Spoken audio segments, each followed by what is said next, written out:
శ్రీ తిరుచునూరి పద్మావతి అమ్మవారి కార్తీక బ్రహ్మోత్సవాలు ధ్వజారోహణంతో వైభవంగా ప్రారంభమయ్యాయి.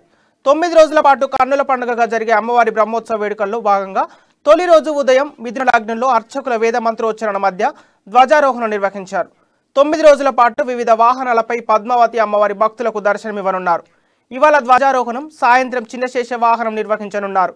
2 ఏళ్లుగా కరోనా కారణంతో ఉత్సవాలను టీటీడీ ఏకాంతంగా నిర్వహించింది. ఈ ఏడాది భక్తుల మధ్య పద్మావతి అమ్మవారి బ్రహ్మోత్సవాలు జరగనున్నాయి.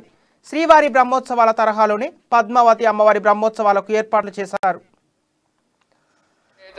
విష్ణు సర్వత్ర సంస్థితః దోషానాం హరణాయాస్తో గదా చక్రాసి భృత్సదా యాగేషు చ సురేశశ్చేనాం దాసీ దాసకవామపి వేదశాస్త్రాగమాదీనాం అస్తుత్రాణాయ సర్వశః అవిఘ్నం మనుషంచాస్తో సంపదశ్చోత్తర వాసుదేవాయ ధీమహి తన్నో విష్ణు ప్రచోదయాత్.